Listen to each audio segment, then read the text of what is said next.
Hi everybody, Dan Ullman, Mike Beer. The DRFBets race of the day for Saturday, December the 22nd, race number 9 at Gulfstream Park. It's the Grade 3 Mr. Prospector Stakes at 7 furlongs. Nice card at Gulfstream on Saturday. Get involved with a new DRFBets account.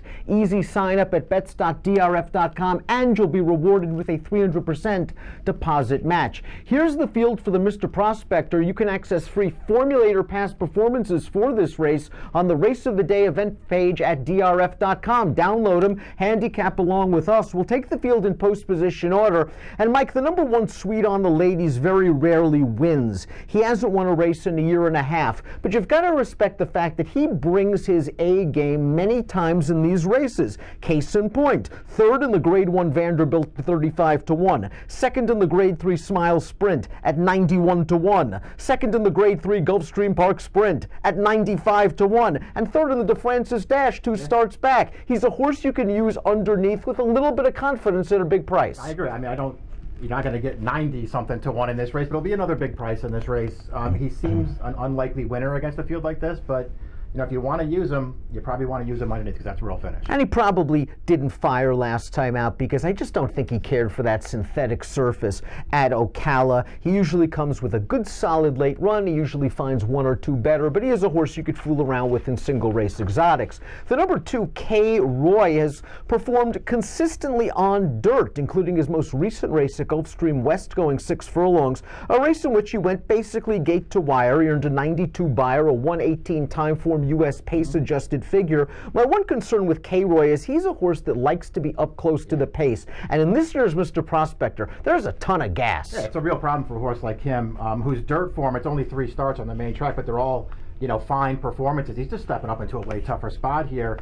It just feels like there's no way he can get the trip that he wants in this race with all the speed to his outside. It just puts him in a really tough spot. The folks at Luch Stables have 2 entered in here. Let's begin with Storm Advisory, the number 3, who was thrown to the wolves last time out in the Clark handicap. He was overmatched at a distance that's a little bit too far for him. He gets a cutback in class, a cutback in distance that he needs, and 2 back at Thistledown against inferior competition. He popped a solid enough buyer speed figure. He has run fast races in the past and has a little bit of back class sprinting. This horse has plenty of back class sprinting. If he can, you know, somehow reach back and find one of those races, I think he could get at least a piece of this race.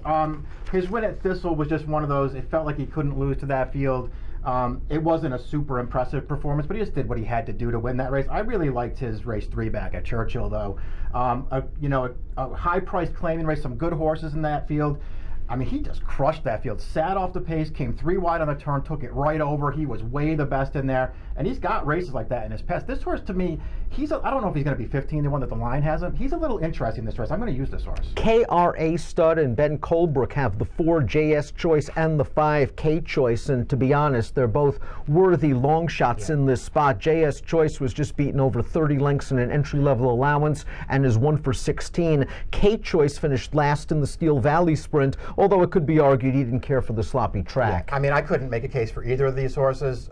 K-Choice, at least, is very lightly raced for a 3-year-old. You figure maybe he could take a step forward if he catches faster, and he has shown he can win from off the pace. I guess that's a little interesting, but he's a hard horse to like in here. Heartwood is the number 6, and this horse maybe was a little bit unlucky last time out in the fall high weight. Manny Franco was very aggressive with his horse coming out of the gate, and he ended up battling it out with Always Sunshine in the early portion. He ended up winning the duel, lugging 131 pounds, but eventually lost the war to Life in Shambles. This is an underrated horse with tactical speed. I want to throw up the time form U.S. pace projector, however, to see where Heartwood is going to be. And we see that he's sitting second off of the likely pace setter, the very speedy Cold Front. If you don't think Cold Front can run anymore, this horse might be with a big chance turning into the stretch. Yeah, nothing wrong with that position.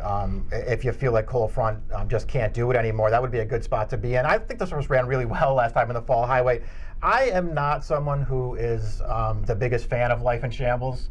But Life in Shambles has been in very good form lately, and he just, came down, managed to outclose this horse at the end of that race. He ran well in there last time. Heartwood, he's got plenty of races to suggest he can contend with these horses. But are you concerned about the 7, especially if the pace is fast? It seems that this horse has done his best running recently at 6 furlongs. Yeah, I would worry about that. I mean, the 7 furlongs, I guess it all, to me anyway, with a horse like him, it just depends on who he's running against at 7. He's got a couple of a couple of 7 furlong races on his card that were just impossible spots. From races he could not win against way better horses. He fits well in this field. Let's talk about the 7 Wild Shot, who would really benefit if the pace is fast and contested. This horse was a graded stakes winner as a 3-year-old going a 1-turn mile. Unfortunately, he missed the majority of his 4-year-old campaign due to injury. I thought it was a promising enough effort at the 7 in his first start off that lengthy layoff. He caught another long layoff horse in Copper Bullet. He actually stuck a head in front of that talented horse, and then may have felt the effects of the layoff in the stretch. I thought it was a good, solid effort. This horse at times has underachieved, but he might get the right trip here. Yeah, I could go either way on him. I guess we'll see what kind of price he is. I don't think you're getting the 10-1 that made him on the line. All things considered, his race off the layoff last time, you know, it was fine. He got a little tired in the stretch. That's okay. He was away for a really long time before that. So I guess I won't be too hard on him for that one.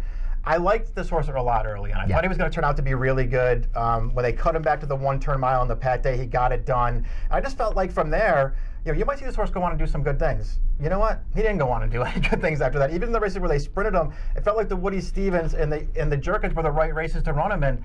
He didn't do any running in either of those starts, so I don't know how good he's actually going to turn out to be, Dan. I'm interested to see what he does here. I just want to see what kind of price he goes off at. Uno Mas Modelo, a surprising 2-1 on the morning line, is the favorite, and this horse has been razor sharp. He's won 5 out of his last 6 races for Luch, including the Claiming Crown race, where it looked like he had absolutely no chance after the start. Breaking from the inside post, he completely missed the break, had to come from far out of it. Yes, he got some pace, but he wasn't supposed to win like that, especially since he's the kind of horse that can do things any different way, and the time before was up close to the pace. Uno Mas Modelo, I think, fits with this level of horse in the form he's in right now. He loves the 7, which could be key. He can get the right setup, and I think you're getting a better price than the 2. Yeah, you would have to get better than 2-1 on him, I think, in a field like this, but I think you're right. I think he drifts off of it. We'll see how they wind up betting it.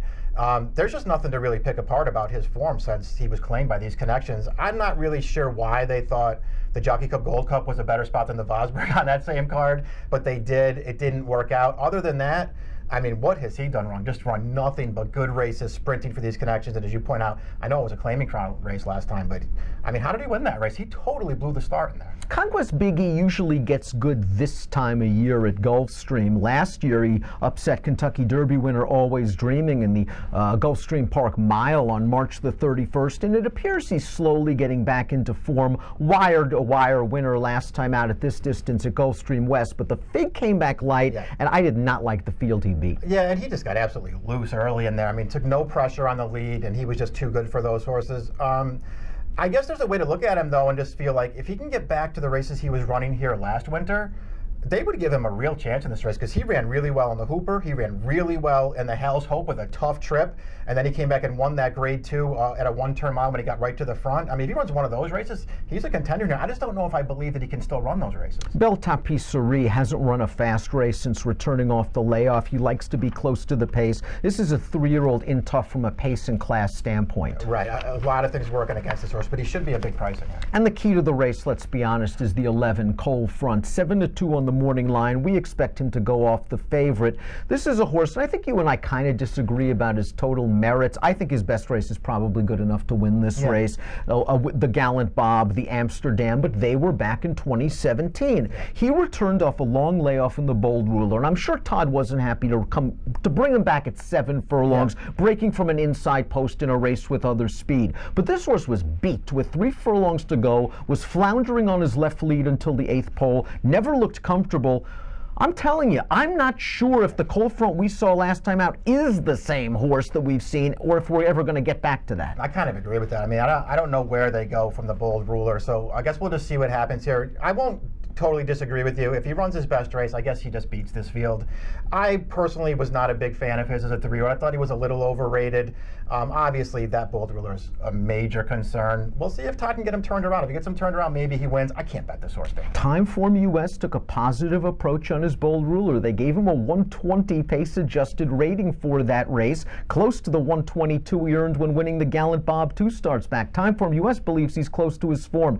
He'll be on the lead. I think he'll be a short price. We're going to try to beat him as we throw up our top selections for this race. You're going with Uno Mas Modelo in raging form. I'm going with Wild Shot. Rusty Arnold does great work second off the layoff. And let me tell you, Rusty has had a very quiet, big year in 2018. Yeah, they're my top 2 picks in this race. I went 8-7.